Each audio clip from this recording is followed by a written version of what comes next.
eu lembro no mesmo evento de 2018, dizer assim, ó, não, eu vou fazer 6 em 7. Eu dizia, mas 7 em 7, isso é impossível, cara. É impossível, cara. 7 em 7 em curso de render. Então eu tinha como uma meta pra mim assim, ó, vamos ver se eu consigo fazer 7 em 7. Eu queria os 7 dígitos, entendeu? Assim, era uma meta minha que eu queria os 7 em 7. E daí ele chegou naquele momento. Teve uma comemoração aqui que tu não tem ideia.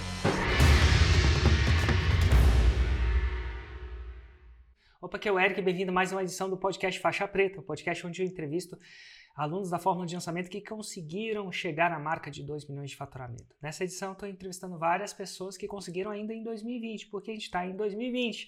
Nesse ano, só do nosso programa Insider foram 65 faixas pretas. Dentre eles, o nosso amigo Ander Alencar. Tudo bom, Ander? Bem-vindo, faixa preta!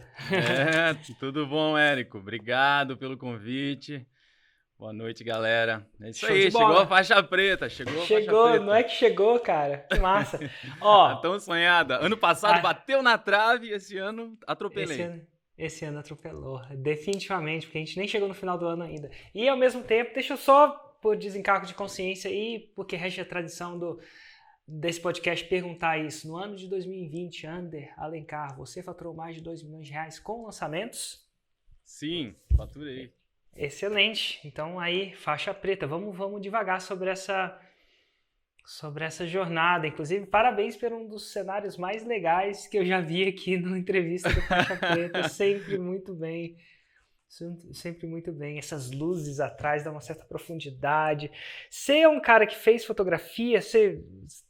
Isso é uma coisa natural para você? Faz parte do seu trabalho? Ou você simplesmente é um hobby de você ser assim, tão ligado nessa parada estética e essa parada artística? Tem a ver com o que você faz ou, na verdade, não? É natural seu?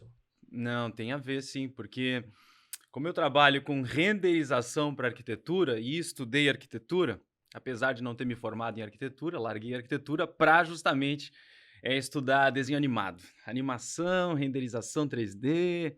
É mesmo, E, cara? e daí a renderização não. Eu gosto de dizer que eu sou um fotógrafo virtual, porque eu tô lá dentro de um ambiente completamente virtual e eu tenho que escolher o lugar onde eu vou fazer o clique virtual, né? Fazer o render daquele projeto. Então, sim, eu estudei fotografia, assim, sozinho, mas não fiz nenhum curso específico, mas sempre leio e busco referências de fotografia, grandes referências minhas são de fotografia. E cinema, e arquitetura, então tá tudo envolvido, né? Quando eu criei o cenário aqui, justamente foi para as lives que eu acabo fazendo ficarem aí com a regra da simetria que a gente chama, né? Os dois lados aí praticamente espelhados. Bem espelhados. Engraçado, curiosidade, é que quando eu fiz engenharia de computação, é o que eu estudei. Eventualmente foi aquele engenheiro de computação que no meio do caminho não... Eu acabei terminando, mas enfim, não era muito a minha praia, não. Dito tudo isso, o que me inspirou a fazer vestibular para engenharia de computação foi um programa que chama 3DS. Conhece isso? Sim, é esse que eu uso, 3ds Max, 3DS Max, olha, você está falando do Max, que veio um pouquinho depois do 3D. Então, eu lembro de ter feito uma animação, enquanto eu estava no colégio, eu falei, nossa, que mundo animal, eu vou estudar computação, porque eu quero computação gráfica. E aí eu entrei na faculdade de computação mais importante, de engenharia de computação, que tem um pouco a ver do hardware as well, e não era nada disso, né? tu tava lá para programar o que os caras iam fazer dentro do software, né? Total. Deve ter sido isso, né? Deve ter sido decepção. Engraçado, né? Que a gente tem que escolher alguma coisa e eu acabo escolhendo isso e não podia ter nada a ver menos que isso, né? Então eu devia ter, se eu tivesse um pouquinho mais de juízo, estudado as minhas opções, eu ia ter feito alguma coisa em relação à renderização, que é o que você chama hoje de renderização, que é a arte de... O que é renderização, que é esse seu nicho? Como é que você define renderização? Renderização, na verdade, é o processo de transformar em imagem o que a gente tem de informação dentro do computador. Então, assim, quando a gente cria cenas em 3D, nada mais são do que vetores, né? A gente tem lá... Matemática, né? Matrizes. É claro que a gente visualiza também já em 3D, mas é muito primitivo, né? E quando a gente escolhe, nós vamos ter uma luz aqui, esse material aqui vai ser reflexivo, esse outro vai ser transparente, Isso está só ali dentro do computador. E a gente chega uma hora que a gente diz assim, ok, agora que a gente escolheu tudo, a gente precisa renderizar. Então, na verdade, ninguém renderiza. Quem renderiza é o computador. Porque a hora de renderizar é o computador processando tudo aquilo que a gente colocou naquele momento para transformar numa imagem. Então, renderizar é o processamento depois de uma imagem ou filme, né? Engraçado que na minha época eu mexia com 486, o famoso 486, Uhum. não sei nem se é da... Tive um. Quantos anos você tem? Eu tenho 39. Então tamo aí, tamo na mesma, beleza. E quando eu começava, eu imaginava que a gente já programava tudo do jeito que ia ficar. E os computadores, eles não têm, ou pelo menos não tinham, capacidade de você trabalhar com a imagem final. Então você meio que dava um rascunho para ele daquilo que você queria, mas na hora de renderizar, você tinha que apertar um botão, deixar à noite para ele recalcular, para aquele material que você falou que era transparente ficar transparente, ou ficar reflexivo, ou ter uma textura e por aí vai. E esse é o mundo que você vive hoje, o mundo da renderização, de você, computação graficamente, produzir cenários, eu diria que realísticos é a palavra certa? Isso, realistas, né? Realista, porque você está falando de arquitetura. Então, nicho, arquitetura, subnicho, renderização. Renderização. A grande pergunta que eu me faço, Ander, e o Érico com isso? Como é que um cara que mexe com renderização, que sabe fotografia, faz estúdios muito massa para lives, ele vai entrar em contato comigo? Como é que você entrou em contato com o meu conteúdo? Na verdade, o que acontece? Eu tenho um estúdio, tá? De renderização. Então, a gente sempre fez... Eu tenho há 20 anos já o estúdio, tá? Comecei lá com 19 até os 39, então 20 anos trabalhando com isso. Na verdade, comecei um pouco antes, mas enfim, como estúdio, tá? E o que acontece? Eu sempre fiz esse serviço, né? Esse serviço de renderização, que é o quê? Poxa, pega um projeto de arquitetura, constrói virtualmente dentro do computador, renderiza as imagens, entrega para o cliente. E eu sempre consegui muito bem saber qual era o nicho ali dentro da renderização que mais dava grana, né? E Os qual meus era? clientes, as construtoras, tá? Porque a construtora tem um render é uma arma muito poderosa para uma construtora. Um bom render ou um catálogo com bons renderings vão vender centenas de apartamentos de milhares de reais, né? Então, aquilo ali tem valor para ela. Enquanto eu atendi, às vezes, fazia a mesma imagem, por exemplo, de uma sala de estar para uma reforma de um decorador, por exemplo, para ele, não tem nada de errado, né? Mas assim, para ele não tem tanto valor quanto para uma construtora. Então eu comecei logo a atender construtoras em Balneário Camboriú, que tu morou lá, né? Você fez renders daqueles prédios ali? Vários, acho que Vários. vários, centenas. Tem uns que um icônico que te vem à memória, que eu devo conhecer morando em Balneário ali na Atlântica, que você renderizou aquilo. Centenas. Olha, na Atlântica tem várias ali, porque todas das construtoras grandes ali, tipo FG, Procав, Embraed, eu já trabalhei para todas elas, né? Então você tem um pezinho em metade de Balneário. Balneário, pezinho Itapema. virtual. Isso aí. Praia Brava, talvez? Não. Também fiz vários empreendimentos ali. Que massa. Inclusive, assim, a gente tinha saiu uma matéria aí que eu acho que 9 dos 10 empreendimentos mais luxuosos que tinha no litoral de Santa Catarina, 9 foi a gente que fez aqui, foi eu que fiz. Nossa, 90%, nada mal. Então, assim, devo dizer que seu escritório é de vento em popa, ou não? Isso, não, sim, não tem nada de errado com o escritório, sempre, e nunca foi tão bom também para o mercado, mesmo com a pandemia, não parou, tá? Mas o que acontece? Lá em 2018, eu pensei o seguinte, olha, eu quero tornar o meu estúdio mais digital. Eu quero tornar a venda mais digital. Eu não queria ter que ficar ligando para várias construtoras e ficar mostrando lá o portfóliozinho. Eu gostaria de criar conteúdo do meu estúdio e expor, né? E daí elas se interessam e me buscam. E daí eu conheci o Érico Rocha, que tinha um curso chamado Fórmula de Lançamento. Foi assim? Tipo, vou procurar na internet, eu apareci? Como é que foi isso? basicamente foi isso. Apesar de que eu vou contar uma coisa. Eu comprei o teu curso e depois mostrei para uma amiga minha, que hoje é minha sócia, a Fernanda, e ela falou, não, mas olha só, há 2 anos atrás eu te mandei um direct já dele para tu conhecer ele, mas eu não tinha dado bola pro direct dela, eu acho, porque depois foi como uma descoberta para mim mesmo, apesar dela já ter me mandado isso alguns anos antes. Olha que legal. Mas, e eu comprei entrei pro Fórmula em 2018, mais ou menos em março, tá? Em 2018. Só que eu assisti pouquíssimas aulas e não fiz o Fórmula. Me explica a ciência. O Fórmula, que não é um curso tão barato assim. O que aconteceu em 2018 para você meio que comprar e meio que deixar de lado? O cotidiano atropela a gente. Quando a gente está trabalhando com uma coisa física, cada projeto tem que começar do zero todas as vezes. E se a gente quiser continuar prosperando e novos clientes, novos projetos, eu preciso de uma equipe. Hoje, inclusive, eu tenho uma equipe de quase 50 pessoas. Então, assim, é muita gente para tu dar conta, para conseguir tirar... É claro que é uma desculpa também, né? Mas, assim, para mim, eu não via tanto valor naquele momento. Pô, eu quero tornar mais digital, mas eu tô cheio de cliente, para que eu quero me tornar mais digital? Então, eu acabei deixando isso de lado. Claro, Só que tinha um upsell, eu acho, na hora do Fórmula, que já vendia uma entrada, ou vinha junto, não lembro, pro final do ano, pro teu evento final do ano. FL ao vivo, clássico. FL ao vivo, FL ao vivo.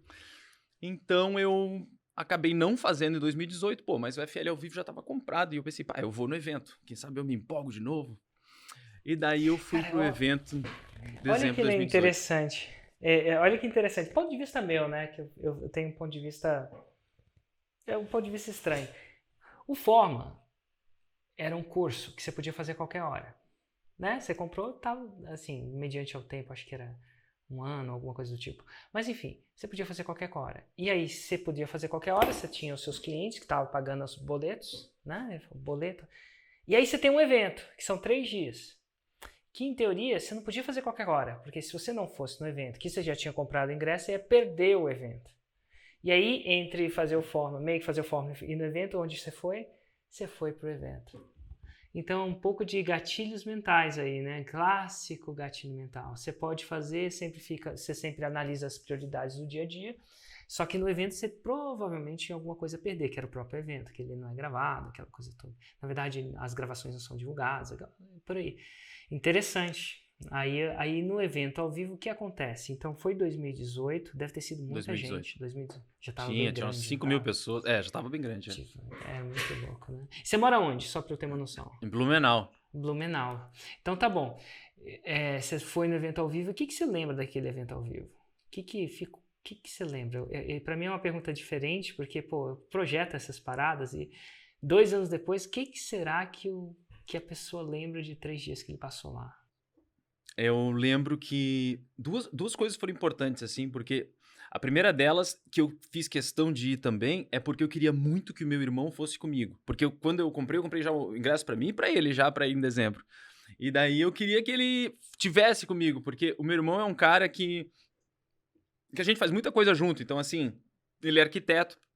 E eu falei, vamos lá junto, quem sabe tu não se empolga em também lançar alguma coisa e tal. E daí a gente foi lá. E eu lembro... Primeira coisa é de... Olha, se eu for falar que a coisa que mais me pareceu aqui, parecia um show de rock. Porque abria as porteiras e a galera saia correndo pra pegar os primeiros lugares pra ficar perto do Érico. É uma loucura, né? É uma Tinha fila. Não, fila.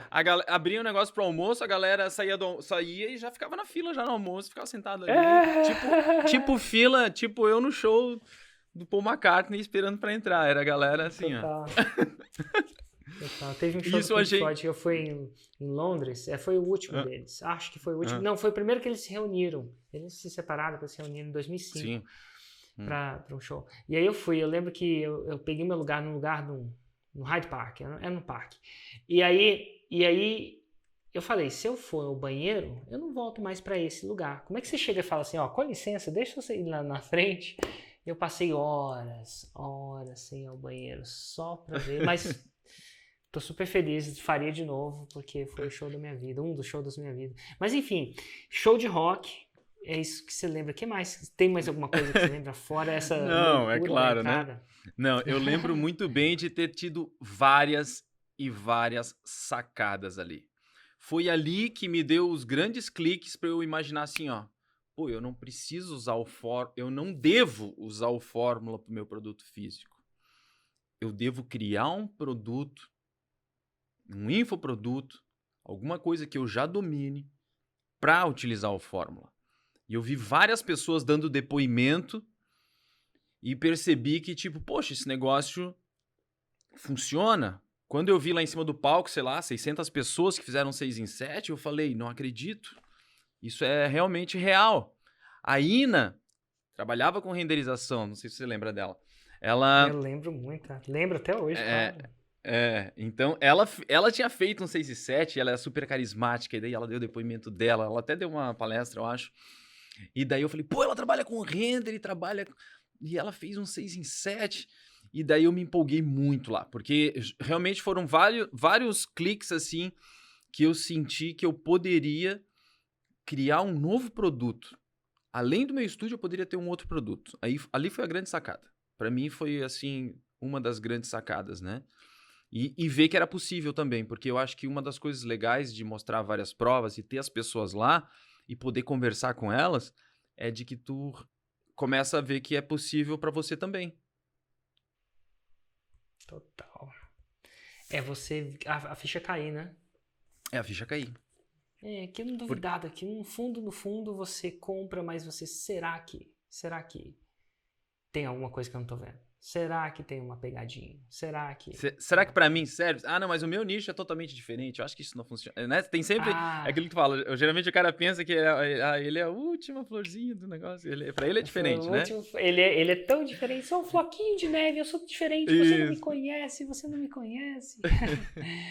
E ali você vê que você conversa com muitas pessoas. Centenas, quiçá, de pessoas que fizeram 6 em 7. Naquele ano, eu não sei quantas a gente tirou uma foto. No ano seguinte foi 713. Então, assim, 713 pessoas é muita pessoas. É muita gente. É muita gente.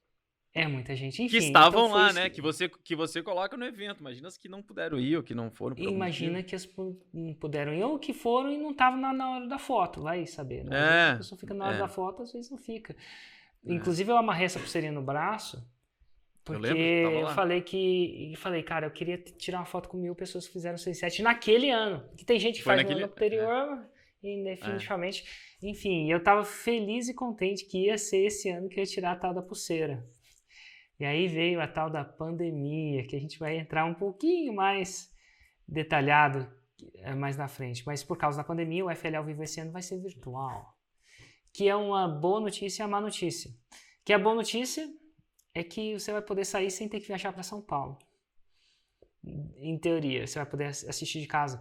A má notícia é... E tem algumas coisas que você pode fazer virtualmente de interação que é difícil de fazer no ao vivo, né?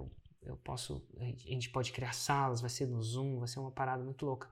Ao mesmo tempo, eu não vou poder tirar minha foto com os meus 1000 É verdade. caras do 6 em 7. E a gente vai tirar virtual essa foto, vai ser interessante nesse sentido.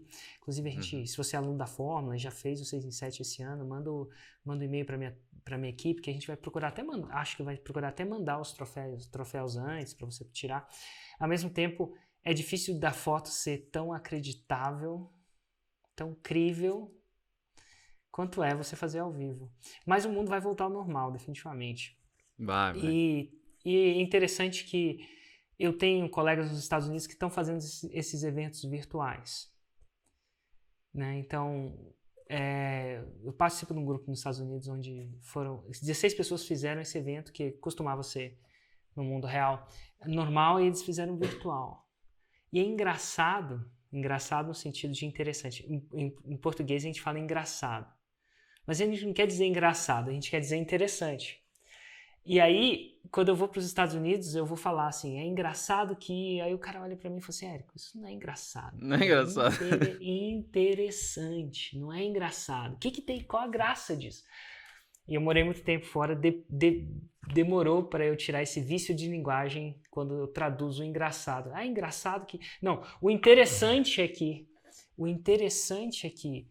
o efeito que eles estão tendo com o virtual é igual ou quiçá melhor do que o efeito que eles estão tendo com o presencial. E eu vou fazer fiz alguns com os insiders, estou começando a sacar um pouco dessa parada, mas definitivamente dia 4, 5 e 6 a gente vai, eu acho que vai ser uma espécie de revolução nesse mercado. E vai ser interessante de assistir. Dito isso, você estava lá. Eu imagino que lá você teve... Foi lá que você considerou entrar no Insider ou você entrou no ano seguinte? Não, foi lá mesmo, naquela hora. Então Eu não... lá Lá você lançou o Insider, a próxima turma do Insider. A segunda turma, né, no caso. A segunda turma seria. E daí eu entrei naquele momento, sem nem ter feito fórmula. Então você entra e aí a gente fica pensando, mas por quê? Qual que foi que vendeu aquilo para você? Porque era um investimentão, né? Era um investimentão. Era tipo mesmo. o quê? 40, 50? Foi 40, eu acho que era 55 se fosse parcelado e era 45 à vista. Tipo isso. Acho, mas, enfim, algo assim. Ou mas e aí, 47, 35. O que eu te falei lá que... Você foi uma pessoa que entrou no primeiro dia, no segundo dia, Foi, no primeiro dia eu entrei. O que eu te falei que te fez botar esse investimento em jogo? Sendo que você tinha comprado fórmula e não tinha feito. Mas eu Estudo vi... de cópia aqui. Qual foi a cópia que eu falei? Eu acho que foram novamente... as provas, tá? Porque tinha pessoas do Insider lá. Na verdade, por exemplo, a Ina é do Insider. Tinha mais gente do Insider lá, do Insider anterior, dizendo, tipo, poxa, eu fiz o Insider e fez toda a diferença pra mim. Pra aquelas pessoas, né? E sabe isso que eu foi acho um dos mais grandes louco motivadores. Eu tenho a teoria que na primeira vez é copy. Na primeira vez é persuasão. Na segunda... Talvez. Agora, quando você vende uma coisa de muito alto ticket, da terceira, entra por o que eu falo entra pelo um ouvido, sai pelo outro, ele procura alguém que fez e fala, e aí? Dá real pra mim. Então, da terceira vez, eu acho que eu posso plantar bananeira. Não vou plantar bananeira, porque seria um desrespeito. Mas, você tá entendendo? Eu ainda tenho eu acho que é isso. Da terceira... Eu não sei como é que é. Você vende... O seu serviço deve ter um certo alto ticket para a construtora, um investimento. Não deve ser simples. E você deve fazer uma apresentação de vendas e tal. Chega uma hora que ela fala assim, deixa eu falar com outro cara. Tipo, não é isso. E eles e construtor deve bater papo com construtora e eventualmente... Se bem que o seu é super... esse aqui foi o que eu fiz para aquele... É complicado, né? O seu é muito concreto, cara. Você faz a renderização, bem visual, cara, né? É bem visual. Mas enfim, mas ainda assim sendo visual, a coisa que eu mais bato na tecla para conseguir, porque o ticket do meu estúdio, vamos lá, se eu vender 30 imagens, mais uma animação, mais um passeio virtual, são 100 mil reais. Então, pro cara me dar 100 mil reais, o cara precisa... O que mais faz ele convencer, eu guardo histórico, por exemplo. Eu tenho empreendimentos que fez o material com a gente e foi vendido em uma semana todos os apartamentos. Então, eu acho que isso vale mais, é o resultado. Na verdade, é o resultado. Sempre é o resultado. As imagens são aquilo que vão encantar. E o veículo. Mas depois é aquilo de eu vendo o render e entrego o resultado. Então, vende... a barriga de tanquinho e entrega abdominal, né? Então, isso aí. é basicamente isso, Então, que assim... massa. Você já sempre foi assim, intuitivo para você, ou você meio que aperfeiçoou isso com o tempo? Aperfeiçoei isso. Aperfeiçoei isso, Bom, mas você tá lá, você viu os resultados... Isso, vi os resultados, pensei, comprei, entrei. Sou muito louco o preço para você ou, na verdade, você já estava acostumado a investir esse tipo de coisa? Não, pareceu uma maluquice, mas assim, é inacreditável. É mentira que isso aí custa esse preço, tu tá maluco. Eu pensei que era loucura. Tem uma galera que, geralmente, as pessoas mais empresárias, às vezes tem diferentes... Mas a maioria é igual você mesmo, você é maluco. Bom, entra 2018. Aí agora eu imagino que depois de pagar isso, você fez o Fórmula, né? Não. Eu comi o Fórmula até dezembro. Eu fiz todos eu tinha nosso primeiro Virtual Day, não sei o quê. Eu já tinha que entregar resumo, eu já fiz tudo. Eu não tive férias, porque em dezembro eu tava na casa de praia lá. E eu só ficava fazendo os resumos e não sei o que lá, tentando achar meu avatar, qual o meu nicho, qual não sei o que, porque eu não tinha produto, né? Eu não tinha nada, eu comprei sem ter ideia do que eu ia fazer. Então eu fiquei fazendo os deveres de casa mesmo. Eu comi o Fórmula algumas vezes. Casa, né? Lá no Insider, no Fórmula você consegue se esconder, mas no Insider o bicho pega. A gente tá em cima fazendo. E ficou cada vez mais pega, né? Tipo, o Insider 2020 faz parecer o Insider de 2019 um passeio no parque. Moleza! Parece um passeio no parque. É isso aí. Cada vez fica mais. Mas enfim, estava atrás de resultado, eu tinha que entregar o resultado também, né? Dito tudo isso, e aí você entra e como é que foi? Onde é que foi o seu primeiro lançamento? Quando foi que você lançou a primeira vez em 2018? O primeiro lançamento foi em março, tá? Eu demorei até, mas foi em março. Março de 2019. Perdão, 2019, ano passado, 2019, em março eu fiz um lançamento de semente. E aí no semente, qual foi o resultado? Foi de 200, eu tô lendo aqui, ó, porque foi de R$267 mil, 757,41 centavos. Cara, gente que tá escutando isso é raro. Fazer um 6 em 7 de prima no semente é muito raro. E ao mesmo tempo, eu não duvido. Essa palavra que você fala, comi o Fórmula, agora eu estava comprometido. É bem característico. Geralmente a pessoa, né, enfim, vai um pouquinho mais devagar e menos sangue no olho. Quando esse 6 em 7 de prima veio, e agora vem, eu acho que eu encontro diferentes empreendedores em diferentes estágios. Para muita gente soa bem, para muita gente não soa bem. E isso vai depender do faturamento da sua agência, o tempo de esforço. Como é que soou isso para você? Soou fantástico ou soou... eu faço mais dinheiro com a minha agência? Com o meu estúdio? Com o meu estúdio. Eu fazia... Porque você é um empresário, você tem 50 funcionários, sim. Né? Então tem muita barriga para alimentar. Mas assim, ó, eu vou falar que foi muito, muito legal. Eu fiquei de cara, na verdade. Mas eu tenho que confessar uma coisa. Eu sempre miro muito alto. E no dia, em 2018... Até no primeiro lançamento. Quando eu lembro até hoje, tá? Em 2018, tu mandou olhar debaixo da cadeira, a gente pegou um negocinho e tinha que fazer o plano, ó. Quando é que vai ser o teu próximo lançamento? Primeiro lançamento de semente vai ser quando? Tinha que botar uma data e dizer quanto é que vai faturar. Daí, tinha assim, ó, os 7 próximos, né? E daí tinha que dizer quando é que ia ser o primeiro e quanto é que ia ser o último. Ou o resultado do ano. E eu lembro tu falar assim, ó, gente, não coloquem... Aconselho fortemente você a não colocar um 6 em 7 no primeiro, porque o semente é para validar. Então, se você vender uma venda, validou o produto. Então, assim, ó, não joga alto. Eu fui lá e falei assim, ó, quer saber? 100k, eu vou botar. Eu quero 6 em 7 no primeiro lançamento. Eu coloquei. Eu sabia, eu queria. Dane-se. Eu coloquei. Então, eu esperava, não, mas eu esperava, porque entrou na minha cabeça, eu falei, vai ser 6 em 7. Eu poderia tomar uma grande decepção, né? Mas ainda bem que, na verdade, foi quase 6 em 7, porque 270 pau quase. 270 pau, que massa! E aí, geralmente, quando isso acontece, para um cara que tem fora, um negócio... investido, acho que foi 6 mil ou 7 mil reais. Ainda mais que a poupança, né? Ainda mais que a poupança. Ainda mais agora. Ainda mais agora. Patavinas nenhuma.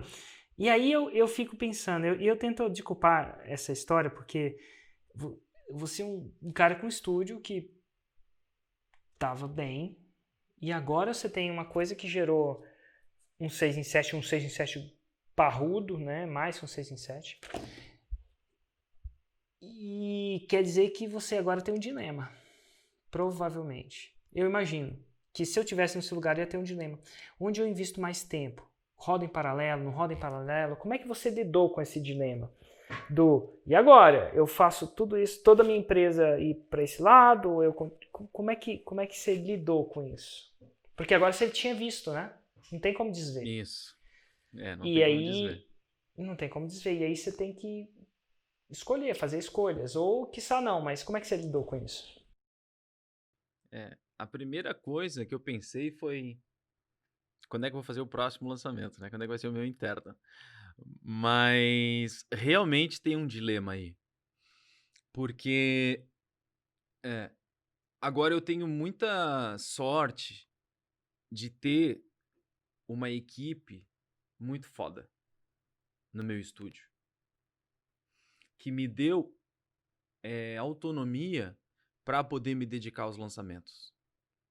Em 2019, a gente tá falando de 2019 ainda, né? Eu passei bastante tempo dentro do meu estúdio fazendo várias coisas.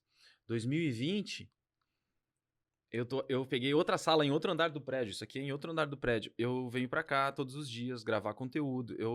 Eu vou lá uma vez por semana pra fazer uma reunião de alinhamento, mais pra tipo tal. Tem um outro cliente que precisa. As imagens eu dou uma olhada, obviamente. Tipo, pô, dá pra fazer isso, dá pra fazer aquilo.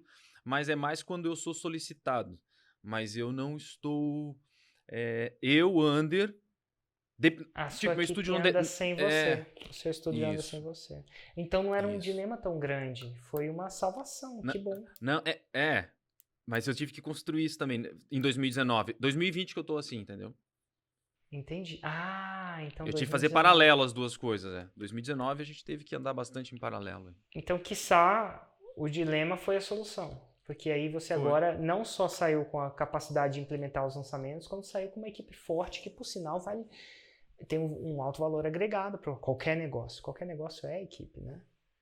E se você estivesse lá, talvez você não teria tido essa necessidade inata, real, Não teria. É isso de aí. ter uma equipe tão independente assim. Olha que legal. De conseguir deixar, delegar mais, né? Prendeu na E vem marra. cá, entre eu e você, só entre a gente aqui, ó. Como é que você conseguiu isso? O segredo do morcego. Como é que você foi? É que você tinha uma equipe que já estava madura o suficiente? Ou você. Como é que você transformou eu a sua tinha uma empresa? Como é que você se tirou da sua empresa, né? Eu vou falar uma coisa. Eu acho que isso eu aprendi com os lançamentos também. Sabe como? Como? Olha só. Eu vou dizer. Tô anotando, inclusive. Eu sou uma pessoa. Se entrar nos meus trabalhos e for ver, vai perceber que eu sou perfeccionista, que eu gosto. A estética para mim é importante, a fotografia, a luz, tudo isso. E era muito difícil a minha equipe conseguir fazer aquilo que eu faria de primeira. Então, o que sempre aconteceu, tá? Sempre aconteceu que quando o trabalho estava quase sendo entregue, daqui, vamos fazer tudo de novo, isso aqui, faz isso, faz aquilo, dava um rebuliço danado no estúdio para tentar arrumar aquelas imagens. Mas, na verdade, aquelas imagens estavam ótimas para o cliente. Mas, para mim, talvez ainda poderia ser arrumado uma coisinha ou outra, tá? O que eu descobri no Insiders? Eu descobri o debriefing. Deixa eu só fazer uma pausa, só para o pessoal entender. O que acontece? No Insider. Opa, deixa eu ver só se você travou. E é só para a galera ficar na mesma página, a gente não falar grego para eles. Ó, no Insider, toda vez que uma pessoa lança, ela posta um debriefing. Então ela posta como foi o lançamento dela. E após o debriefing postado, que na verdade é um relatório de como foi o lançamento, com certas métricas que faz com que todo mundo entenda o que aconteceu, um faixa preta faz uma análise daquele lançamento 1 a 1, tipo do que a gente está fazendo aqui, só que não no Instagram, faz um zoom, né? Uma call, e ele fala, ó, você acertou aqui, errou aqui, você acertou alguma coisa do tipo. Eu não sei se ele fala acertou, errou, mas ele mostra pontos de correção ou melhora. Fecha parêntese, você descobriu o debriefing. O que você descobriu no debriefing? Descobri o debriefing e fui procurar, porque eu fiz um debriefing do lançamento semente, mas eu fui procurar o que significa, né? E descobri que é um termo usado pelo exército de depois de uma batalha, ao retorno da batalha, é decidido o que poderia ter sido melhor. Pra, na próxima ação, ou próxima batalha, ou próxima sei lá o que, ela ser mais eficiente. E não é alguma coisa que você precisa arrumar naquela batalha. Não é tipo, volta lá e agora faz isso. Não existe isso numa batalha. Então, eu parei de tentar arrumar os erros. Não é erros, gente, porque a equipe já tá bem madura pra construir coisas incríveis. Eu tentei parar de, tipo, chegar no mínimo do mínimo naquilo e entregar aquilo. E pegar aquilo e ver o que poderia ter sido melhorado, ter uma reunião de debriefing e dizer, ó, no próximo, isso aqui pode ser melhorado. Então, eu comecei a construir melhorias sem parar tudo. Porque a cada projeto hoje, a gente vê o que pode ser melhor no próximo. Então, eu usei o feito é melhor que perfeito, usei o debriefing, várias coisas que eu aprendi contigo, com o Fórmula, com os insiders, justamente para poder entender que a minha empresa precisava rodar sem mim. Então, só que eu não conseguiria ir lá e botar o dedo em tudo. O que eu conseguiria fazer é analisar de fora depois, dar insights para no próximo projeto eles estarem melhores. E é isso que eu venho fazendo. Então, dessa maneira, eu consegui construir uma equipe independente. Olha que louco, cara, que interessante. Inclusive, de campo de batalha, é uma coisa fácil de falar, romântica, linda, maravilhosa e difícil de implementar. Por quê? E eu vou falar por quê. Porque quando você faz um lançamento ou um render, vou falar de lançamento porque eu não faço render, depois você me diz. O próximo projeto já está lá. Então você faz um evento ao vivo, vamos supor que eu estou fazendo um evento ao vivo, 456. Não é que depois do 456 eu vou tirar umas férias. Não. Aí que começa. Tá... Chegaram os insiders, e aí? Vamos fazer essa galera. E aí vem os insiders, não é que acaba, vem o próximo lançamento, e o próximo lançamento.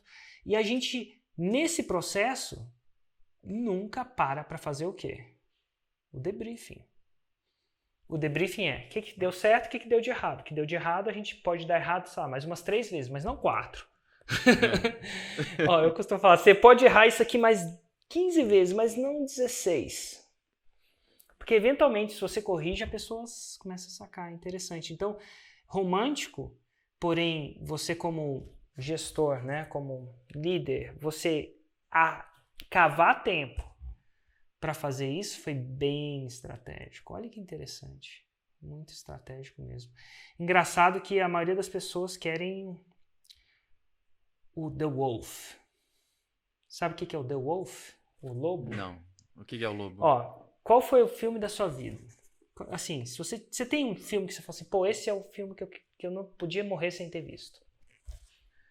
Eu tenho vários, né? Eu gosto da trilogia do Poderoso Chefão. Poderoso Chefão, os três. Tipo, Poderoso Chefão, né? Então, show de bola. Você deve ter...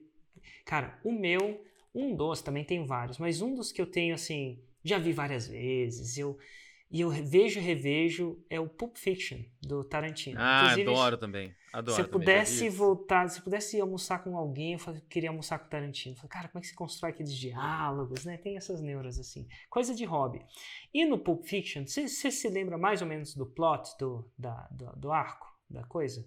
Basicamente, estava o Travolta com Samuel Jackson, isso você deve lembrar. Sim. E aí eles matam um cara sem querer no carro.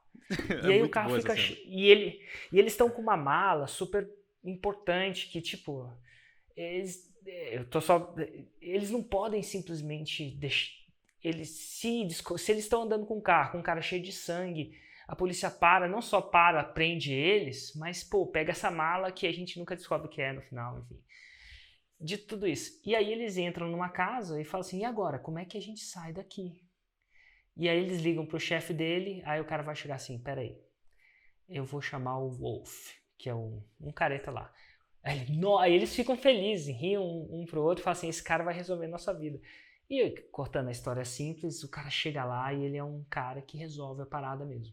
Dá um jeito de fazer aqui, ali, pintar o carro, lavar o carro, fazer acontecer.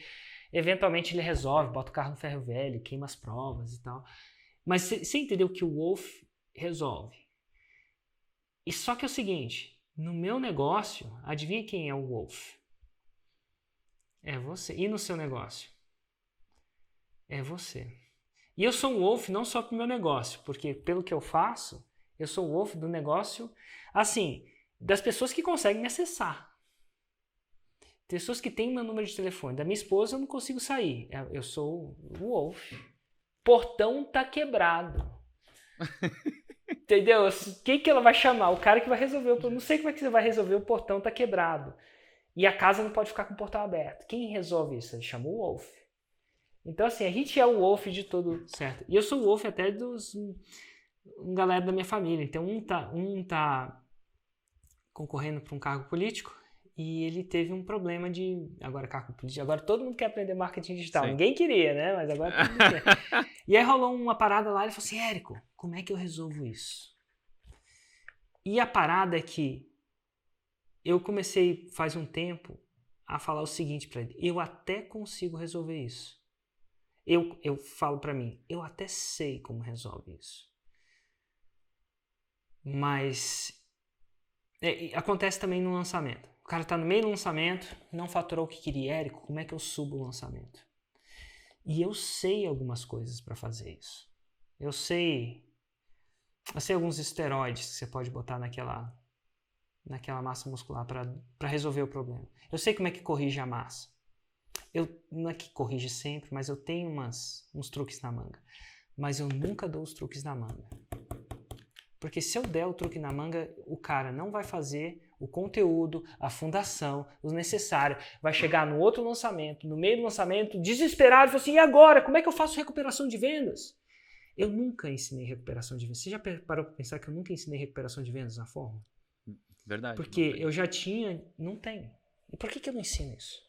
A gente pode até falar, mas eu nunca falo. Eu deixo outras pessoas falarem se eles quiserem, mas eu não falo.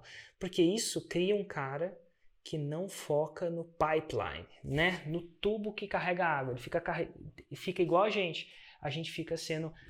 O cara fica viciado em recuperar a venda.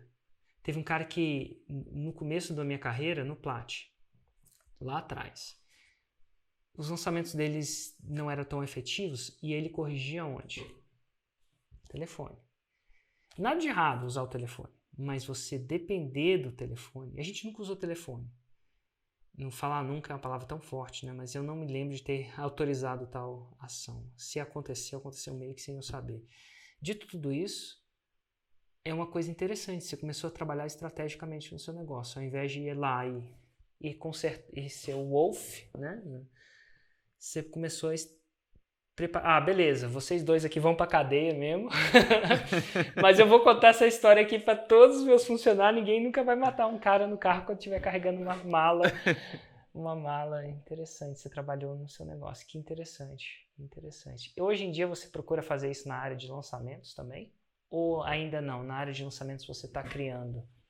Eu tô criando ainda, mas eu já tenho, sim, uma equipe. A gente já tem bastante...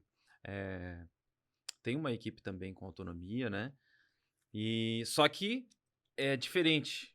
É diferente 20 anos numa coisa e 1 ano e meio em outra, né? Então é uma coisa que está sendo... E outra coisa, querendo ou não, o lançamento é muito mais dinâmico. Então o próximo lançamento a gente inventa tudo diferente. Agora nós vamos fazer... Não é que inventa tudo diferente, mas os meus lançamentos são ao vivo. Então, tipo, um novo tema, uma nova aula prática, nós vamos prometer outra coisa, sabe assim? Tipo, a gente vai se afundando cada vez, afundando o que eu quero dizer. Cada vez eu tenho que dar mais energia, cada vez mais energia. É um outro jogo. Engraçado que às vezes vinha no Platinum uns caras de super gestão de empresas, gestoras e tudo certinho e tal. E ele, não, o que estava faltando para vocês é processo. Não, vai rolar uns processos e aqui vai ficar autogerenciável. E a gente olhava assim, eu falava assim, ele fez isso em sanduíche. E é literal, sanduíche. Eu quero ver ele fazer isso em lançamento. É um pouco mais desafiador, eu imagino. O processo criativo é um pouco melhor. Mas deve dar para fazer. Hoje, o meu está muito mais automatizado que já foi. Mas, eventualmente, as coisas mudam, né? A pandemia, por exemplo, mudou muita coisa. Inclusive... Isso entra da gente só falando, 2019 seu faturamento foi de 0 em lançamentos para quanto no final de 2019? 1.814.000. 814, quase a faixa preta, hein? Quase. Foi quase um faixa preta. E aí entra 2020. 2020 começou o ano. Começou o ano, começou inclusive bem, como se nada tivesse acontecido, pelo menos para mim. Isso aí. Eu não vi isso, né? Não imaginava, eu também não vi. Não imaginava. Mas enfim, e abril veio. O mês do álcool gel. Onde todo mundo começou. Você estocou álcool gel também? Ou não, você não. Não, não fiz nada do que... Ah, não fiz nada disso, não. a gente tem muito álcool gel em casa. Eu acho que eu tenho álcool gel para 3 gerações. Mas enfim, é o mês do pânico, né? Ninguém sabia o que estava acontecendo, se ia acontecer ou não. Como é que esse pânico ocorreu para você? Foi uma coisa, não, isso não vai me afetar? Ou foi uma coisa, opa, Não, deixa eu ver o que vai acontecer. eu sempre vi como uma oportunidade. Hum, Eu sempre pensei assim, e depois se concretizou, inclusive. Eu pensei, pô, as pessoas estão trancadas em casa, elas vão ser obrigadas a me ver no meu CPL. Não, não é isso. total. Não é bem isso, mas assim, ó, eu percebi por mim, Mas tipo assim, comprei... elas vão querer fazer alguma coisa útil, né? Isso, vamos lá, vamos... Estudar alguma coisa útil, talvez. Eu fiz uns 4 ou 5 cursos online. Total. E eu não teria tempo pra fazer, mas eu fiz cursos. Então, assim... Mas assim, eu tenho que confessar que o meu começo de 2020 deu um caos. O meu primeiro lançamento foi um caos. E foi em janeiro e eu vendi 164 mil. Caos. Então isso é ruim para você. 164 mil. Você imagina por quê? O seu debrief? A gente teve problema na captação de lead. Por algum motivo, as pessoas cadastravam, não captou. caiu o e-mail, daí não captou. É problema de captação de lead, não foi... Técnico, um problema técnico, então. Problema técnico, foi bem isso. Então tá bom. E aí? Mas, graças a esse problema técnico, eu decidi mudar o meu CPL. Pô, o meu CPL já tinha feito... O mesmo CPL já tinha feito quase 2 milhões no ano anterior. Eu decidi refazer ele inteiro. Nossa. E pra quem não sabe, CPL é tipo o script do lançamento, o conteúdo de pré-lançamento do CPL. Enfim, não precisa saber exatamente, mas enfim, basicamente você estava mudando alguma coisa que estava funcionando. Funcionando. Por que você resolveu mudar? Porque assim, ó. Eu acho que é o mal de todo expert, quando começa, é pensar que tá entregando demais. E daí o meu CPL primeiro, a minha aula prática, ela era meio assim, ó, vou entregar, mas ó, é isso aqui, vou entregar metade do bolo só. E daí, Então você quando meio eu que comecei segurava a... uma parte do bolo e você ainda achava que estava entregando demais, por isso você não entregava tudo, é isso? Isso mesmo. E daí, nessa mudança, eu falei, quer saber? Eu vou fazer o seguinte, eu vou pegar o meu curso todo, vou fazer um resumo e vou entregar no meu CPL. CPL. No meu CPL. Essa era a tese. E o que era o que você acreditava nessa tese que ia acontecer? Ia acontecer que eu ia conseguir realmente impactar as pessoas, elas realmente iam conseguir entender aquilo que estava... Na minha cabeça até é muito claro o quanto o meu curso pode ajudar a qualquer um que esteja comprometido. Quem estiver comprometido faz o meu curso, tem resultado. Tá? Aprende uma profissão. Isso. E antes eu não conseguia mostrar isso tudo para ela. Agora, eu fazendo assim, ó, agora tu vai botar a mão na prática. Eu fiz isso em forma de desafio. Então, eu fiz que ela tivesse que fazer naquela semana uma série de exercícios para chegar no final e ela não se acreditar e dizer, eu não acredito que eu fiz isso. Viu como é possível? Se quiser dar um passo a mais, eu posso te dar muito mais ainda, que eu tenho muito mais a oferecer. Você mostrava então, o resultado durante na semana. CPL. Na semana o cara já começava. Na semana o cara tinha um render. Na quarta-feira o cara tinha um render. Até sexta-feira eu tinha vários que já tinham conseguido até orçamento. Uau. E aí, essa foi a sua tese, e aí depois de janeiro você foi colocar essa tese em Isso movimento. mesmo. Eu fiz um lançamento em março, de 448 mil. Ah, bem melhor, hein? Bem melhor, né? E aí, como é que foi abril? Ah, abril, perdão. Como é que foi o próximo lançamento? O próximo foi em maio, daí deu 1.142.000. Ah, maio, daí mês pandêmico. dobrou. 1.100.000 aí? 42. Agora a gente tá falando de um jogo de gente grande, né? Eu comecei... Nada de errado com os outros jogos, né? Sim. Mas a gente tá falando de um jogo de 1.142.000 de faturamento em quantos dias? Bem na real, todos os meus lançamentos... Esse 1 milhão foi naquela noite. Foi na noite. Foi Os um outros dia de 142 foi um dia de 1 milhão. Foi um dia de 1 milhão. Você E eu lembro... imaginava algum dia E eu lembro... faturar 1 milhão Não. de reais em Com menos de lançamento. 24 horas? Não, nem com Digital. lançamento, nem com nada. Porque, Não, nem porque com nada. imagina se você... Eu não tenho a menor noção do seu trabalho, mas eu tenho noção do que é o 3DS. Imagina se eu vendo um projeto de 1 milhão. Vender é fantástico. Eu vendo e... Ah, vai entregar. Vai entregar. Demora tipo, um ano pra tu entregar um trabalho de 1 milhão. Quantas animações, quantos... Então, começa, mas as horas que você tem que botar no projeto de 1 milhão, imagina, que são várias. E outra coisa, né? Eu lembro no mesmo evento de 2018, dizer assim, ó, ao mesmo tempo que eu dizia assim, ó, não, eu vou fazer 6 em 7, eu dizia, mas 7 em 7, isso é impossível, cara. É impossível, cara. 7 em 7 em curso de render, isso é impossível. Eu falava. Então eu tinha como uma meta pra mim assim, ó, vamos ver se eu consigo fazer 7 em 7. Eu queria os 7 dígitos, entendeu? Eu queria até uma coisa meio... Assim, era uma meta minha que eu queria os 7 em 7. E daí ele chegou naquele momento. Teve uma comemoração aqui que tu não tem ideia. Eu mandei um vídeo lá pros insiders que a galera até falou... todo mundo alucinado. 7 em 7! Eu vi esse vídeo, eu lembro desse vídeo. Agora me ressaltou a memória. Foi muito legal. Tem uma frase do... Acho que é o Napoleon Hill. Eu não sei se você conhece o cara, mas é um autor de 1930, se não me engano, que escreveu um livro muito louco, muito bom. Pensa em Riqueza.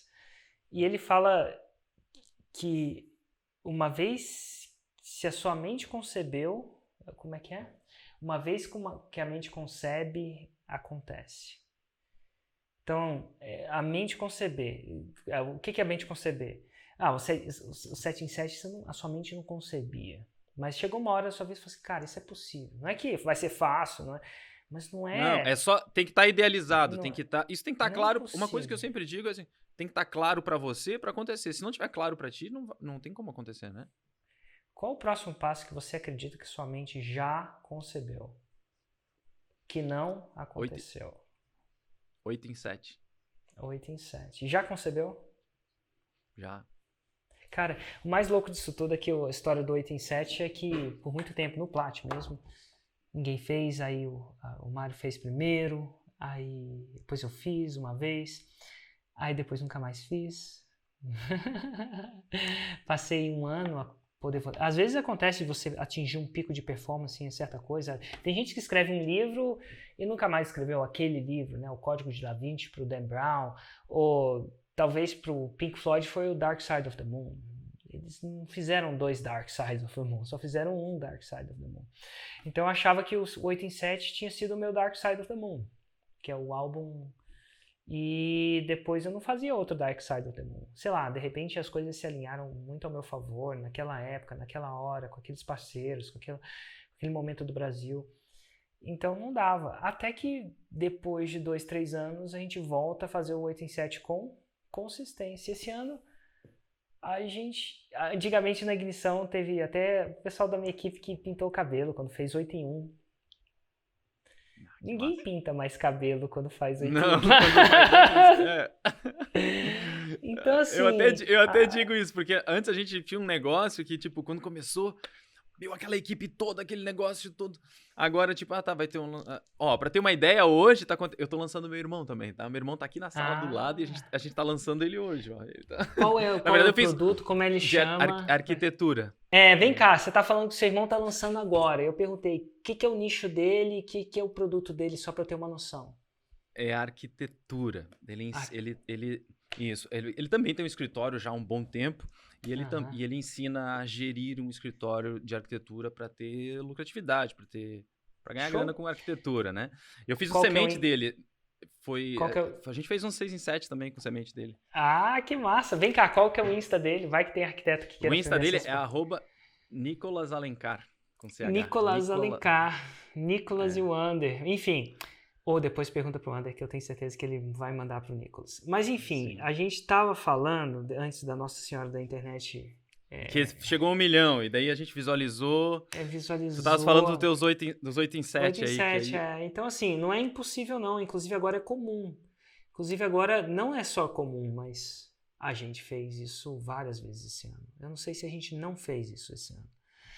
Dito tudo isso, não é fácil, não quer dizer que é fácil. Mas então, agora, qual é... Bom, como é que tá o seu ano de 2020? Que mês você chegou à faixa preta? Porque com um bom lançamento desse, deve ter vindo mais rápido do que... Depois eu lancei de novo em julho. Aham. Chegou a faixa preta num lançamento. Foi um lançamento de 2 milhões e 45 mil. 2 milhões Num e lançamento 40. só. Aí sim, garoto. Você sabe quanto você tá mais ou menos agora? Até agora? Hoje eu sei. Eu fiz mais um depois em setembro de 2 milhões e meio, praticamente. E agora a gente tá em 2 milhões e 270 mil. Peraí, quanto? 6 milhões e 270 mil.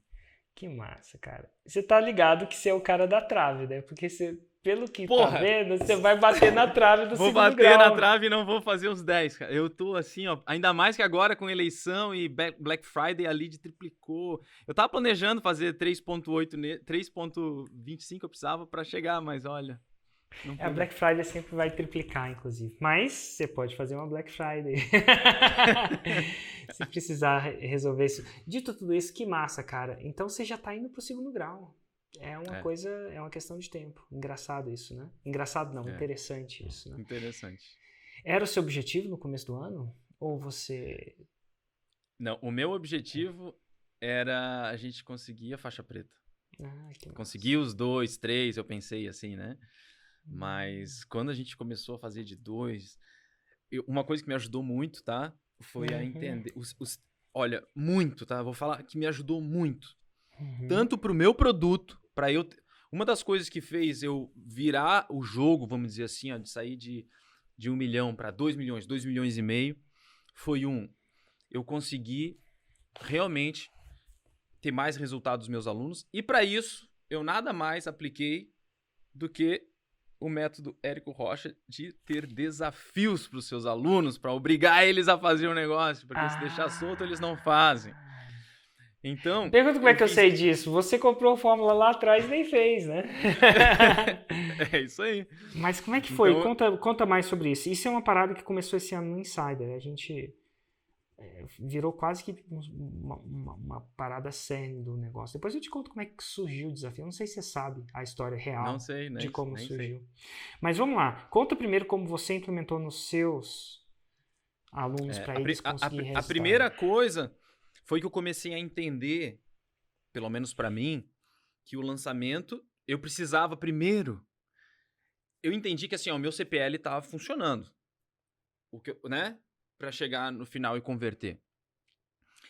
O que eu queria, o meu objetivo maior, depois do lançamento de 2 milhões, de 1 milhão para o de 2, era o seguinte, eu preciso levar as pessoas até no meu evento.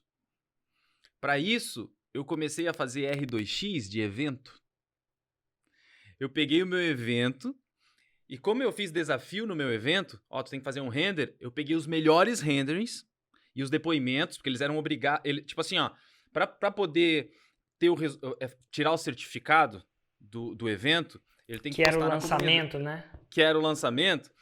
O evento é o lançamento, tá? Para poder tirar o certificado do lançamento, ele tinha que postar os renderings dele e colocar o depoimento dele. E teve gente que falou, pô, consegui orçamento no outro dia, porque eu já fazia render, mas nenhum tão bom, e melhorou incrivelmente.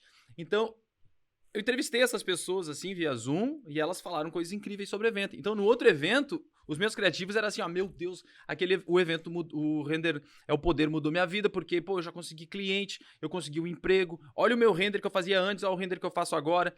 Então, eu fiz um R2X do meu evento. Isso foi, eu acho que uma das grandes coisas legais que aconteceu. E aí as pessoas entraram no seu evento. Elas começaram a ir pro evento. E outra coisa que a gente sabe é que é difícil tu fazer uma pessoa, prender ela os 3 dias para poder prestando atenção mesmo, né? Uma outra coisa que eu inventei é o seguinte, ó. A gente sabe que sorteio é uma coisa que não ajuda em nada, porque... Não, vamos lá, vou colocar essa frase. Sorteio às vezes atrapalha, porque tu vai atrair um monte de curioso para ganhar o prêmio. O que eu fiz? Eu fiz um sorteio só para quem já estava inscrito. Na hora de escrever, eu não falo o que tem sorteio. Eu só digo, venha pro evento. Com a promessa mesmo de fazer um render realista. Uma vez no evento, eu digo o seguinte, ó. Quem comparecer todos os dias vai tirar o certificado. E cada certificado tem um número. E eu vou dar um computador de 10 mil reais para alguém. A galera foi todos os dias pra assistir todos os dias, todos os Uau! CPLs. Porque você não fala isso antes, você fala isso depois. E aí o cara tem que não só ir pro evento, ele tem que fazer o que Prestar tem que ser atenção, ele tem que feito, fazer resumo, tem que fazer resumo. ganhar o certificado, e aí você ia dar um computador de 10 mil reais, que provavelmente era a resolução Sortear de um entre sortear, perdão. Entre eles, provavelmente era uma das objeções que eles tinham, que Exatamente. não tem um computador de 10 mil reais boladão para fazer os render do Under. É isso aí. Nossa, cara. E você acha que você chegou você chegou a ter uma noção, assim, de o quanto isso melhora com o parecimento? Porque é difícil, às vezes, de ter uma noção, porque a gente modifica muitas coisas, mas qual que é a sua... Eu vou falar em resultado, porque é o seguinte, ó, um foi de 2, a gente captou 36 mil leads e 700 e fez 2 milhões, e no outro eu captei 37 mil leads, só 300 leads a mais, e a gente fez 2 milhões 444, quase 2 milhões e meio. Então, sim, aumentou aí uns 20%. De venda, não sei quanto de comparecimento, mas aumentou 20% de venda. Que massa, cara, que massa. Muito provavelmente pelo comparecimento, porque daí as pessoas... Eu consegui mostrar para elas o quão importante é o meu curso e o que ele pode transformar na vida delas. Ela consumiu. Uma outra coisa que eu fiz para dar um senso de comunidade, e isso também veio dos Insiders, porque no último encontro do Insiders, tu não colocou aquela... aquela música quando tu entra no palco. E daí eu vi um monte de gente comentando assim, ó, quem aí sentiu falta da música do Érico? Daí eu pensei, pô, eu senti falta, cara. Então é o seguinte, ó, toda vez que eu aparecer eu tenho que ter uma música. Então, eu nunca tinha visto ninguém fazer isso, mas todas as lives que eu faço, eu começo com uma música que é a minha música. Qual que é a sua música? Dá pra tocar ela aí? Dá? Vamos ver aqui. Vamos ver essa música aí, ver se aí, pô, você é o cara do render. Vamos botar aqui, ó. Deixa eu aumentar o volume aqui. E daí, melhor do que uma música, sabe o que eu fiz? Eu fiz uma playlist. E daí eu tenho milhares de seguidores na playlist e eles estão ouvindo na casa deles e quando eles ouvem a minha música, eles lembram do Render, ó. Essa aqui, ó.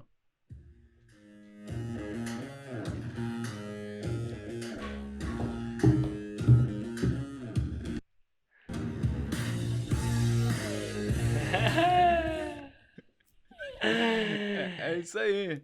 Que massa, cara. Então toda vez que você... Isso é antes de entrar, você faz a musiquinha. Qualquer live. Olha, eu vou falar uma coisa. Outra coisa que tu desafiou, falou assim, ó, tem que fazer uma live por dia. Depois eu acho que no outro desafio era duas né? lives.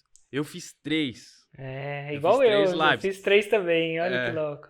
E todas elas com tema, deu uma trabalheira. Meu Deus do céu, deu uma trabalheira, mas valeu a pena. Deu uma trabalheira, mas pô, são 6 milhões também. É diferente, né? Porque antigamente a trabalheira é aquela história, você vende 1 milhão de render, pô, vai entregar 1 milhão de render. É uma trabalheira ainda maior. É engraçado. Então, é uma trabalheira mais escalável. Eu lembro que eu uma vez entrevistei a Sabrina Nunes, que vende ainda joia. Ela fez recentemente um lançamento bem bom, não sei se eu posso falar, mas é assim, super 7 dígitos e tal. E ela fala, velho, você sabe o que são 1 milhão de... Ela vendeu, teve um lançamento que ela vendeu mais de 1 milhão de reais em semi-joia. Você sabe, Érico, o que é 1 milhão de reais em semi-joia? Você sabe o que é entregar isso? E ela tem uma warehouse, um depósito, né? Uma logística, um lugar de logística. Pô, ela mostra umas fotos, é surreal o que é 1 milhão. Organizar as caixinhas, mandar as caixinhas. É muita caixa, é muita coisa, entregar isso pra todo mundo. E o controle disso. Tem outro cara que vendeu de cachaça 400 mil reais, ele mostrou uns vídeos. Rafael mostrou uns vídeos, não sei se você já viu uma entrevista com ele, eu entrevistei ele bastante. Os vídeos de empacotando a cachaça, recebendo a cachaça, mandando a cachaça. E o software, a gestão, né? Então, assim... A gente acaba dá muito trabalho, mas é bem escalável, né? Dito tudo isso, que dica, Ander, que massa! O que você acha? Eu não sei se tem mais alguma na manga, talvez não. E se não tiver, tá tudo bem. Mas o que você acha desde essa carreira de 1.814, depois agora 6.7?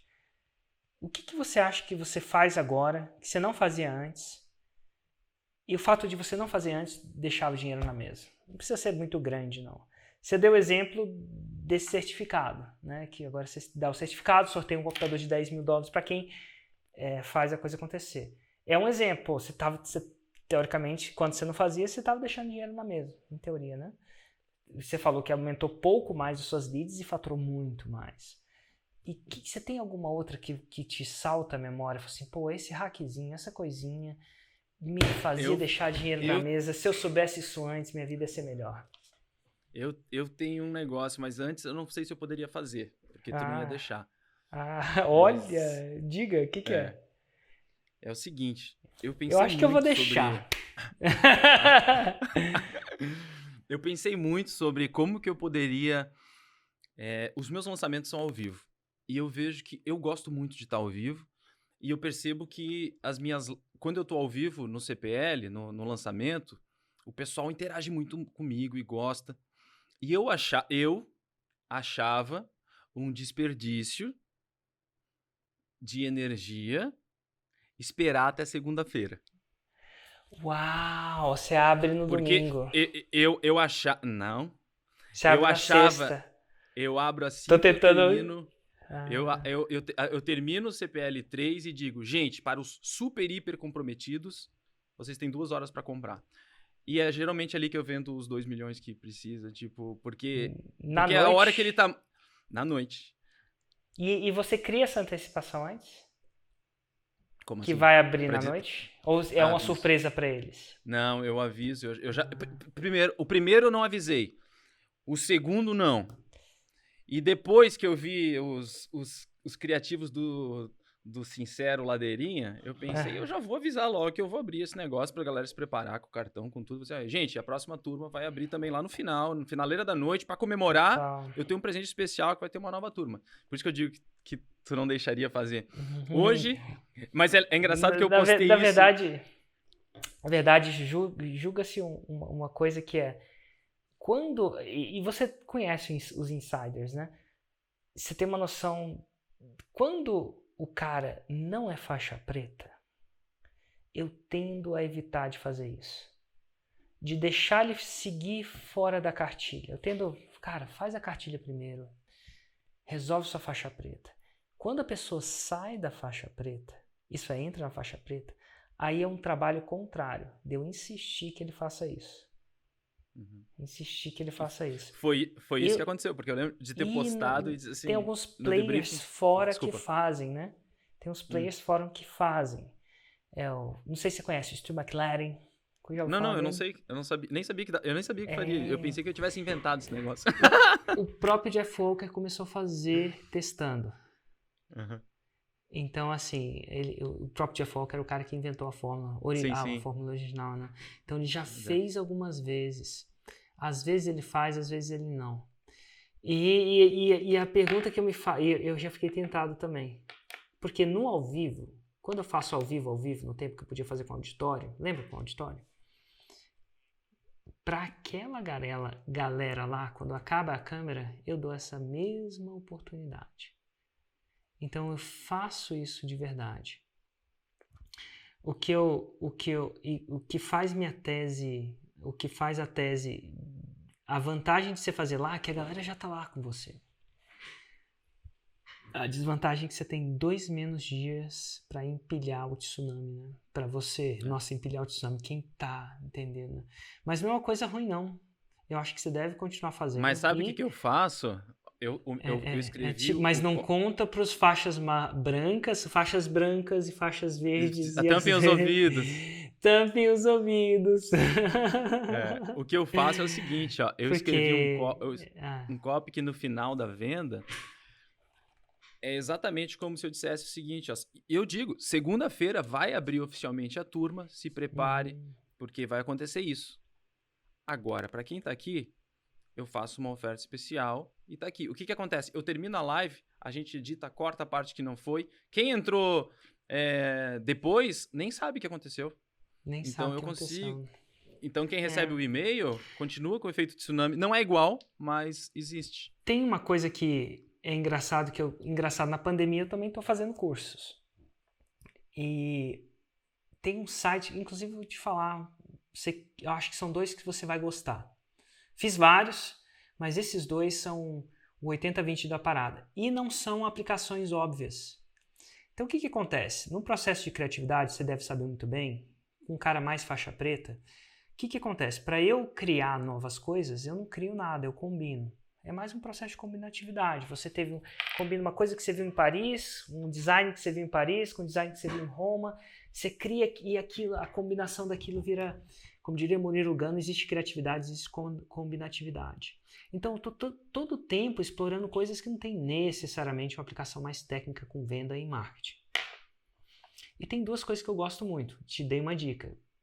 Cinema. Mas eu não gosto do cinema. Eu gosto dos plots, do screenwriting do cinema. Então, dizendo, Pulp Fiction, cara, não é um filme muito complexo de se fazer uma vez que você tem aquele script. Claro, tem o Travolta, você tá entendendo? Mas não tem uma fotografia, edição de foto. Não tem efeito especial, não tem muita coisa. Cara, é o diálogo que o cara tá fazendo. Que manda. É o diálogo que manda. Diálogo e interpretação, Diálogo e interpretação, aquilo que me fascina nesse vídeo. Como é que a coisa fechou, como é que as coisas fecham no final, como é que ele cria essa tensão, descria essa tensão. Então, o Brasil chama roteiro. O roteiro é o que eu sou apaixonado pelo roteiro. Eu não olho qual foi o melhor filme, eu olho qual foi o melhor roteiro no Oscar. E no Masterclass, que é um site que pega um monte de celebridade para dar aula, sei lá, você pode fazer aula com Gordon Ramsay de negócio. Eu comecei a fazer as Masterclasses de roteiro, que são todas, na minha opinião, uma droga. Menos uma. Tem um cara que chama Aaron Sorkin. Cara, o Aaron, ele escreveu o filme do Facebook, os social media. Não, eu não sei se é social media. Social o Zuckerberg, né? Ele escreveu esse, nada de tão assim não, mas enfim, ele escreveu um do Steve Jobs e ele escreveu esse último do Chicago 7. O 7 de Chicago, tá no Netflix. Ah, eu já assisti, animal. Cara, então ele é o escritor do roteiro, ele é o roteirista. E ele deu uma aula de roteiro. Pô, fiz aula de roteiro. E é diferente dos outros caras que são bons roteiristas, mas não são bons professores. Minha opinião, o Aaron é um excelente professor. Cara, é incrível. Quando você faz a aula dele de roteiro e depois vê o 7 de Chicago, você começa a entender a mecânica da coisa. E aí eu fiz uma outra aula lá, que era do Dan Brown. Dan Brown, clássico, escreveu o Código da Vinci. Não sei se isso é uma parada que você leu ou não, mas é um grande escritor. E o Dan Brown fala uma coisa pra mim. Pra mim, não. No curso. É que a gente acha que ele tá falando pra mim. E eu acho que tem tudo a ver com o que a gente tá fazendo agora. E agora que você entra pra faixa preta, você vai sacar uma coisa. Pra uma pessoa normal, você olha a rodovia, uma cidade, nas estradas, você vê um monte de carro diferente. Tudo diferente. Cores diferentes, tamanhos diferentes, rodas diferentes. Parece que são carros de montadoras diferentes. Você já parou para pensar? Quanto carro diferente tem? É tudo diferente. Só que se você abrir o capô deles, você vai ver que é tudo igual. E quando eu falo tudo igual, eu estou exagerando. Mas é muito igual. Motor, embreagem, disco de freio. Talvez hoje a gente tenha até os elétricos lá fora, mas é mais ou menos... Os elétricos são tudo iguais. Então o que ele fala? Carro é tudo igual. São uma base de componentes que você... Só que você faz a coisa tal que pareça diferente. Mas os componentes estão lá, é tudo igual. E o que eu vejo na faixa preta, quando eu vou ensinar o cara a fazer igual, no começo, eu tenho que ensinar uma música para ele. Porque ele não sabe nada de música. Mas chega uma hora que ele entende os princípios da música. E quando ele é que nem um cara, entendeu um princípio do carro, ele faz ou uma caminhonete, ou um fusquinha, ou um SUV.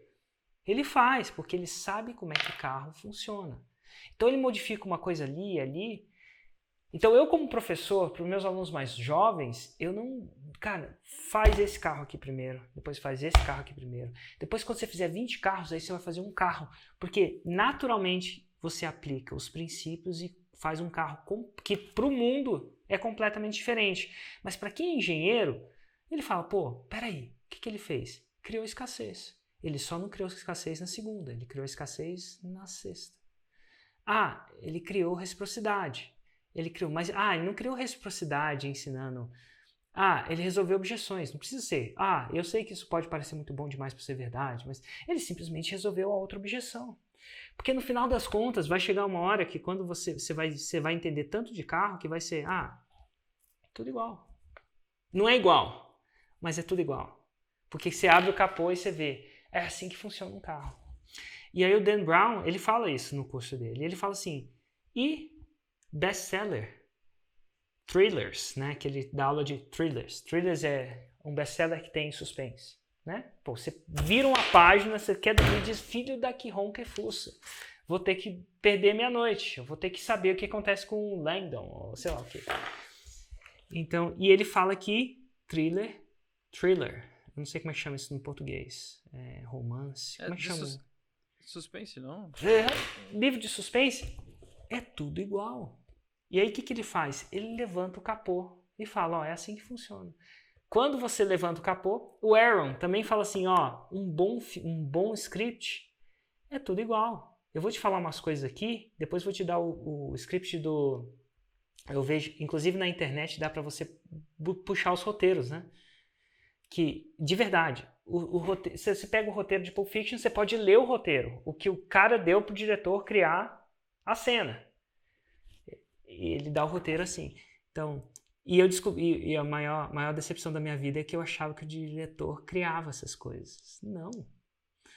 O diretor recebe um script e ele dá visualização àquele script. Depois disso, eu passei a ter menos respeito por diretores, nada de errado. Com diretor, se você é nada de errado. Mas eu passei a ter mais admiração. Quem escreveu... Escritor, roteirista. Eu fico, quando eu vejo um filme bom, eu falo assim, quem escreveu esse filme?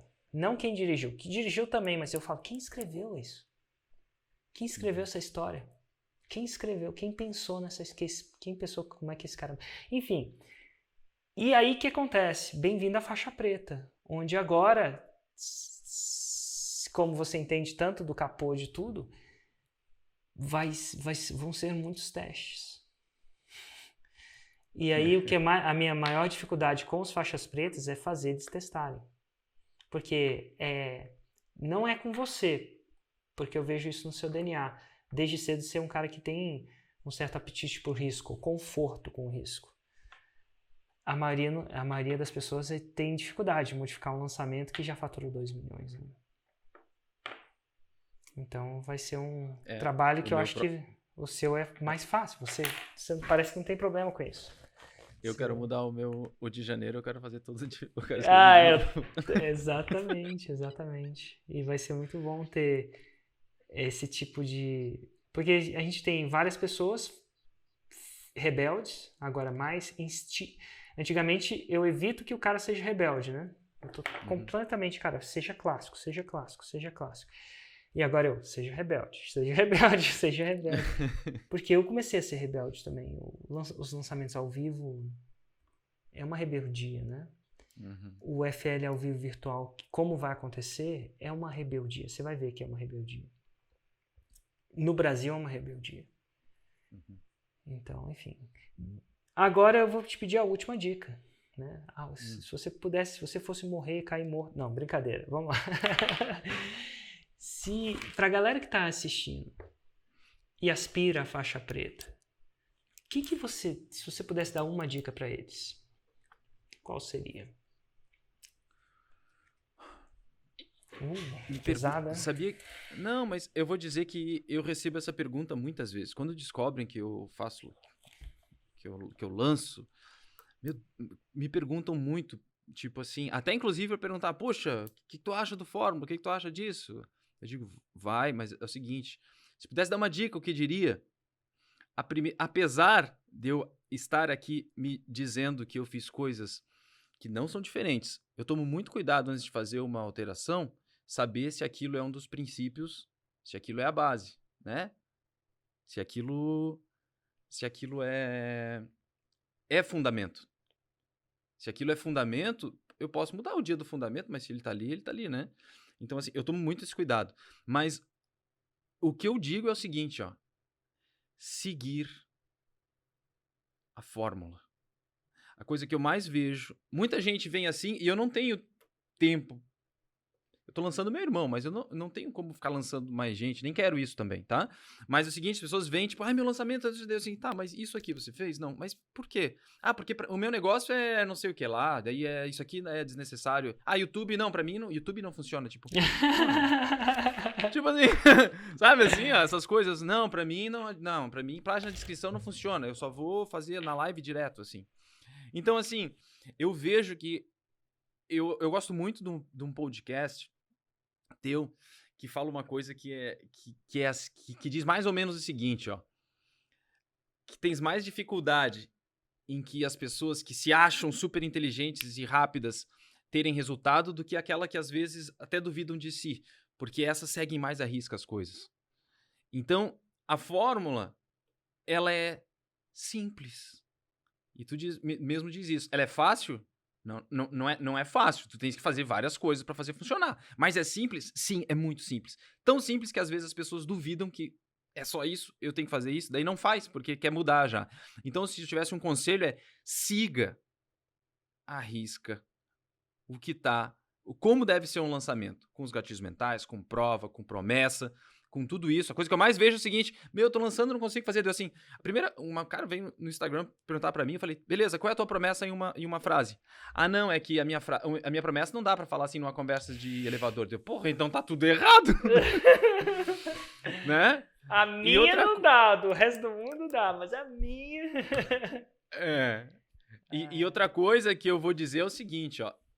A grande maioria das pessoas, inclusive eu me incluo nessa, a gente gosta de ter esse senso de comunidade ou de ter um suporte maior.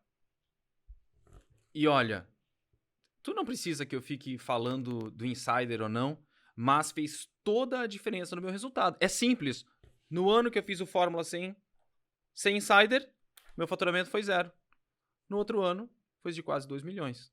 No segundo ano, porque eu fiz o insider de novo, já tô em 2 milhões e 270. 6, desculpa, eu sempre erro esse numerinho. Só 4 milhões de diferença. Só isso. 6 milhões e 270.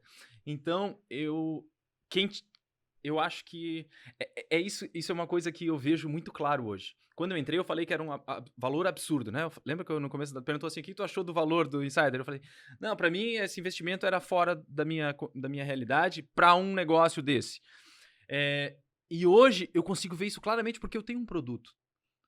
Do mesmo jeito, eu tenho um produto que se o cara entrar no meu treinamento e fizer o que eu tô pedindo, ele vai ter o valor do meu treinamento múltiplas vezes, todos os meses, pro resto da vida. Então, tipo, é ridículo o valor do meu curso. E eu penso o mesmo hoje, vendo o quanto que o Insider foi assim pra mim. É ridículo o valor do Insider, do meu investimento, com o que eu já tive até agora. Né? Precisa aplicar? Precisa. Como tudo, né? Se não se dedicar, não faz. Mas pra mim fez toda a diferença. Eu só tô falando porque eu já tive dos dois lados. Eu tive um ano quase só de fórmula, eu não consegui colocar em prática, e no Insider eu fui puxado a fazer pelas atividades, pelos exercícios, pela comunidade, pelos desafios esse ano, foi incrível. Então, isso tudo gera movimento, e o movimento é o que traz resultado. Sem movimento não tem resultado. E o Insider te obriga a ter movimento. Então, se você não quer fazer nada, também não entra, né? Nem adianta. Vai ser um masoquismo. Masoquismo. Ai. Ótimo, cara. Ander, que fantástica conversa, repleta de sacadas, repleta de experiência, repleta de inspiração, tudo que é de bom que eu espero ter uma conversa no Faixa Preta.